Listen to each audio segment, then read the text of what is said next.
నా పేజ్ మీరు చూస్తున్నది ఈ చరణ్ షో ఫ్రెండ్స్. ఈ వీడియో జస్ట్ ఎన్టీఆర్ గారికి సంబంధించిన ఏదైతే ఓవరాల్గా వార్ 2 వచ్చిందో టీజర్ ఏదైతే ఉందో దానికి సంబంధించిన కంప్లీట్గా ఆయన నెగిటివ్గా ట్రోల్ చేస్తున్న వాళ్ళందరికీ కూడా చిన్న సిగ్నిఫికెంట్గా వీడియో అయితే చేస్తున్నాను ఇప్పుడు. ఒకవేళ మీకు ఇంట్రెస్ట్ ఉంటే ఎన్టీఆర్ గారి గురించి తెలుసుకోవాలనుకుంటే చూడండి కంప్లీట్గా, లేదనుకుంటే ఇక్కడితో ఆపేయండి. సో వీడియోలోకి వచ్చేస్తే కనుక చిన్న రిక్వెస్ట్ అండి, అంతకన్నా ముందు నేను ఫస్ట్ టైం మన ఛానల్ చూస్తాను, తప్పకుండా మన ఛానల్కి అయితే సబ్స్క్రైబ్ చేసుకుని ఫాలో అవుతుంది. Thanks for watching. సో టాపిక్లోకి వచ్చేద్దాం. సో మెయిన్ టాపిక్లోకి వచ్చేసరికి ఎన్టీఆర్ గారి గురించి ఏదైతే వార్ 2 టీజర్ రిలీజ్ అయిందో ఆయన లుక్స్ కానీ ఆయన యాక్షన్ కానీ, అదేవిధంగా హృతిక్ రోషన్ గారు ఎన్టీఆర్ గారు ఇద్దరు కాంబినేషన్, అదే విధంగా డామినేషన్. నాలుగోది వచ్చేసరికి VFX, green mat, green screen presence, అదేవిధంగా ఎలా ఉన్నారు ఎన్టీఆర్ గారు అని చాలా విధాలుగా మాటలైతే వచ్చినాయి. ఈ 5 కవర్ చేస్తూ మాట్లాడదాం.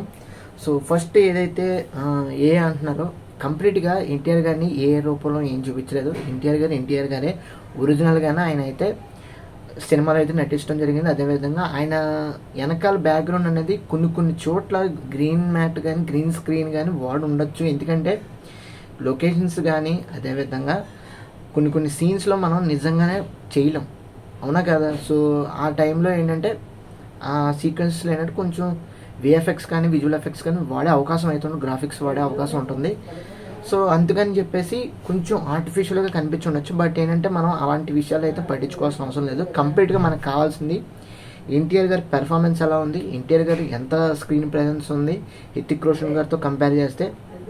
అదేవిధంగా మన ఎన్టీఆర్ గారు ఈ సినిమాలో ఏ విధంగా మన అందరినీ కూడా అలరించిపోతున్నారు, ఇది మనం చూడాలి. అయిపోయింది కదా, ఇప్పుడు ఏదైతే ఎన్టీఆర్ గారు డామినేట్ చేశారు అనే విధంగా అయితే మాట్లాడుతున్నారు కదా. సో ఎన్టీఆర్ గారు హృతిక్ రోషన్ గారు డామినేట్ చేశారు, హృతిక్ రోషన్ గారు ఎన్టీఆర్ గారిని డామినేట్ చేశారు. ఈ రెండు కూడా ఫాల్స్ ఎలిగేషన్స్. ఏంటంటే ఎవరికాళ్ళు ఫ్యాన్ బేసెస్ ఎక్కువైపోయి ఒకళ్ళు తిట్టుకోవాలని, కొట్టుకోవాలని, ఏదో ఒకటి నోటు దూరద ఉపయోగించాలని చెప్పేసి ఈ విధంగా అయితే కామెంట్స్ కానీ అలాంటి వీడియోలు కానీ చేయడం అయితే జరుగుతుంది. బట్ ఇవన్నీ కూడా ఎవరు కూడా అనవసరంగా మీ టైం వేస్ట్ చేసుకొని అందులో పార్టిసిపేట్ చేసి మా హృతిక్ రోషన్ గారే ఎన్టీఆర్ని డామినేట్ చేశాడు, మా ఎన్టీఆర్ గారే హృతిక్ రోషన్ డామినేట్ చేశాడు, ఇవన్నీ కూడా చేయటం మానేసేయండి. మన సౌత్ కానీ మన టాలీవుడ్ ఇండస్ట్రీ కానీ అటు నార్త్ కానీ బాలీవుడ్ ఇండస్ట్రీ కానీ అందరికీ తెలుసు హృతిక్ రోషన్ గారు అక్కడ సూపర్ స్టార్ అని, మన జూనియర్ ఎన్టీఆర్ గారు ఇక్కడ సూపర్ స్టార్ అని అందరికీ తెలుసు. ఇద్దరికీ కూడా మన ఎన్టీఆర్ గారు అక్కడికి వెళ్ళి సినిమా చేశారంటే దాని అర్థం, దాని వెనకాల 2 కారణాలు అయితే ఉంటాయి. ఒకటి వచ్చేసరికి ఆయన మార్కెట్ని పెంచుకోవడం కోసం, అదేవిధంగా అక్కడున్న ఆడియన్స్ని ఎన్టీఆర్ గారికి కొంచెం దగ్గర చేసే విధంగా. రెండోది వచ్చేసరికి కలెక్షన్స్. మన తెలుగులో సినిమాలు ఏవైతే చేస్తున్నారు ఇప్పుడు కొరటాల శివ గారితో కానీ, ప్రశాంత్ నీల్ గారితో కానీ, అదేవిధంగా నెల్సన్ గారితో కానీ సౌత్ ఇండస్ట్రీలో సౌత్ డైరెక్టర్స్తో చేస్తున్నారు కాబట్టి నార్త్లో కూడా సినిమా అనేది కలెక్షన్స్ రాబట్టాలన్నా, ఎన్టీఆర్ గారి సినిమాలకి రావాలన్నా, కొంచెం దగ్గరికి హక్కుని చేర్చుకోవాలన్నా డెఫినెట్గా ఎన్టీఆర్ గారు అక్కడికి అయితే వెళ్ళి వార్ 2లో చేయడం జరిగింది. అదే బేసిస్లో ఏంటంటే వార్ 2లో ఎన్టీఆర్ గారు చేయకూడదని రూల్ ఏం లేదు, ఎందుకంటే ఈ స్పై ఏదైతే యష్ రాజ్ ఫిలిమ్స్ వారి సంస్థ సంబంధించిన స్పై యూనివర్స్ సంబంధించిన సినిమాలు కాబట్టి ఇవన్నీ కూడా డెఫినెట్గా వార్లో ఎన్టీఆర్ గారు చేయడంలో తప్పులేదు. సో ఎన్టీఆర్ గారు యాప్ట్ కాబట్టి ఆయన అయితే వెళ్ళి చేయడం అయితే జరిగింది. అదేవిధంగా ఆయనకి మార్కెట్ కానీ కలెక్షన్స్ కానీ 2 కూడా బోనస్, అదేవిధంగా హ్యూజ్ లెవెల్లో పెరిగే అవకాశం అయితే ఉంటుంది. సో బెనిఫిటే కదా ఎన్టీఆర్ గారికి. సో ఇది మనం చూడాలి. ఇంకోటి వచ్చేసరికి బేసికల్గా ఎన్టీఆర్ గారికి ఇప్పుడు ఏదైతే సినిమాలు చేస్తున్నారో దేవరా 2 కానీ తర్వాత డ్రాగన్ కానీ అక్కడ హిందీలో రిలీజ్ అయితే ఆయనకి ఎక్కువ మార్కెట్ కానీ ఎక్కువ క్రోర్స్ కలెక్షన్స్ కానీ వచ్చే అవకాశం అయితే ఉంటుంది హిందీ బెల్ట్ నుంచి. సో అదొక వేరియస్ ఆస్పెక్ట్ అయితే మనకి కలుగుతుంది. ఎన్టీఆర్ గారికి ఇక్కడ plus point. So Hrithik Roshan గారికి ఏం ప్లస్ పాయింట్ లేదు ఇక్కడ. బేసికల్గా హృతిక్ రోషన్ గారికి ఒకప్పుడు తెలుగులో ఇక్కడ ఏదైనా కొద్దిపాటి క్రేజ్ ఉన్నా కానీ మళ్ళీ అది ఇప్పుడు వస్తున్నారు కాబట్టి తెలుగులో ఎంతో కొంత క్రేజ్ అయితే ఉంటుంది. బట్ అన్నిటికన్నా ఎక్కువగా శాతం ఏదైతే క్రేజ్ కానీ లేదంటే సినిమాకి రప్పించగలిగే కెపాసిటీ ఎవరికైనా ఉందంటే మన ఎన్టీఆర్ గారికి మాత్రమే ఉంది, హృతిక్ రోషన్ గారికి అయితే ఇక్కడ లేదు. సో అది మనందరికీ క్లియరే కదా. సో అదే బేసిస్ నెక్స్ట్ చూసుకుంటే మనకి ఎన్టీఆర్ గారు ఇక్కడ గుర్తుపెట్టుకోండి, మార్కెట్ పరంగా కానీ కలెక్షన్ పరంగా కానీ ఎన్టీఆర్ గారు వార్ 2 అయితే చేయడం జరిగింది. అదేవిధంగా మన సినిమాలు కూడా అక్కడ రిలీజ్ చేయాలంటే, అక్కడ కలెక్షన్స్ రప్పించాలంటే ఈ విధమైన సినిమాలు అయితే చేయాలి. అదేవిధంగా స్పై యూనివర్స్లో ఎన్టీఆర్ గారు చేయటం వల్ల ఆయన అదేంటిది యాక్టింగ్ కానీ పెర్ఫార్మెన్స్ కానీ నెక్స్ట్ లెవెల్లో ఆయన ఎలివేట్ చేసుకోవాలనుకుంటున్నారు.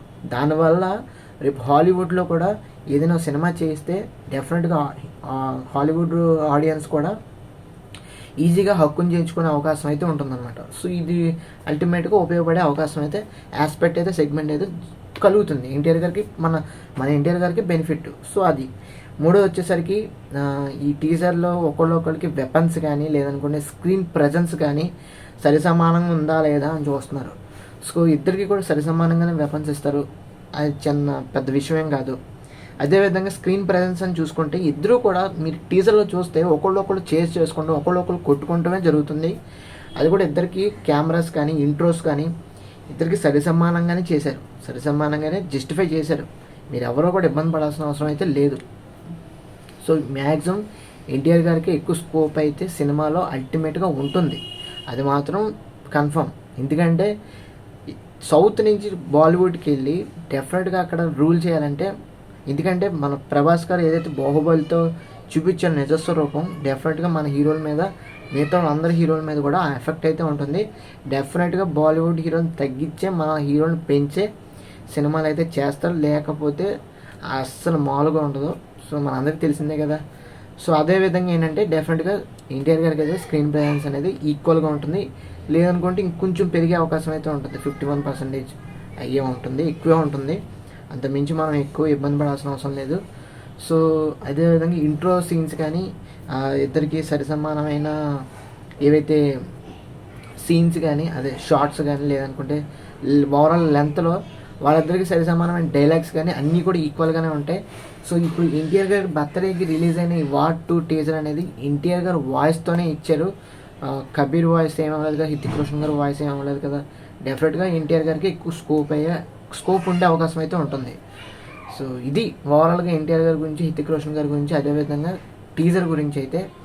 సో డెఫినెట్గా ఎన్టీఆర్ గారిని ఎవరైతే ట్రోల్ చేస్తున్నారో మీరు ఒకటి గుర్తుపెట్టుకోండి, ఆయన బాడీ గురించి కానీ, ఆయన ఫేస్ గురించి కానీ, ఆయన హెయిర్ స్టైల్ గురించి కానీ ఎప్పుడూ కూడా మనం ఒకరిని అవమానించకూడదు.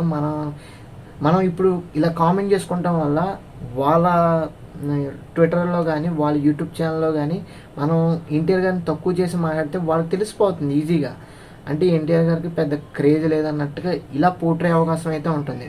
సో అటువంటి ఏం చేయకండి, ఎందుకంటే మన ఎన్టీఆర్ గారు డెఫినెట్గా హిందీలో డెవలప్ అవ్వాలంటే మనం కూడా పాజిటివ్గా చెయ్యాలి. ఎందుకంటే ఎన్టీఆర్ గారు మీకు తెలిసిందే కదా, ఆయన కొత్త ఆస్పెక్ట్స్లో కొత్తగా ఆయన పెర్ఫార్మెన్స్ని, యాక్టింగ్ని, డైమెన్షన్ మార్చుకుంటూ వెళ్తున్నారు. ఈ ప్రక్రియలో కొంచెం కొత్తగా కనిపించవచ్చు, బట్ అది నెమ్మదిగా మనకు అలవాటు అవుతుంది. డెఫినెట్గా మీకు ఆ స్పై యూనివర్స్లో యష్ రాజ్ ఫిలిమ్స్ సంస్థ సంబంధించిన స్పై యూనివర్స్లో డెఫినెట్గా ఎన్టీఆర్ గారు కూడా వన్ ఆఫ్ ది పార్ట్ అవుతారు. డెఫినెట్గా అలా ఆయనకి ఇలాంటి సినిమాలు కూడా వర్కౌట్ అవుతాయి, అది మాత్రం కన్ఫర్మ్. సో ఆయన జస్ట్ ఒక స్టెప్ వేశారు ముందుకి ఎన్టీఆర్ గారు. డెఫినెట్గా ఇదే లెవెల్లో వెళ్తే కనుక ఇంకా స్పై సంబంధించిన సినిమాలు కూడా డెఫినెట్గా ఎన్టీఆర్ గారు చేయగలరు. మల్టీ యాక్టర్ అనిపించుకుంటారు, మల్టీ ఫినామినల్ యాక్టర్ అనిపించుకోవడంలో ఎటువంటి డౌట్ అయితే లేదు ఎన్టీఆర్ గారికి. ఎన్టీఆర్ గారు మనందరికీ తెలుసు నవరసాలు ఈజీగా పండించగలరు. అదేవిధంగా మోడర్న్ సబ్జెక్ట్స్ కూడా ఆయన చేస్తే డెఫినెట్గా యాప్ట్ అయితే సూటబుల్ అయితే అవుతారని ఈ సినిమాతో అయితే తెలుస్తారు, అందరి లెక్కలు అయితే తెలుస్తారు అనమాట, అందులో no doubt at all. So కంప్లీట్గా ఎన్టీఆర్ గారిని అయితే ఎవరు కూడా అనవసరంగా నెగిటివ్గా కామెంట్ చేయకండి. మన తెలుగు వాళ్ళు అయ్యి ఉండి తెలుగు హీరోని తక్కువ చేసుకుంటే మనకు అంత మూర్ఖత్వం ఇంకెవరికి లేదు, మనం అంత ఫూల్స్ ఎవరు ఉండరు. సో అది మన తెలుగుని సపోర్ట్ చేసుకోవాలి, మన తెలుగు హీరోని సపోర్ట్ చేసుకోవాలి, మన తెలుగు సినిమా ఇండస్ట్రీని సపోర్ట్ చేసుకోవాలి. ఎప్పుడు కూడా బాలీవుడ్ని మించేటట్టు మనం ఉండాలని కోరుకోండి, అదేవిధంగా సపోర్ట్ చేయండి. ఎప్పుడు కూడా నెగిటివ్ ఆస్పెక్ట్స్లోకి అయితే వెళ్ళకండి. సో ఇది అంత మించి చెప్పేది ఏం లేదు.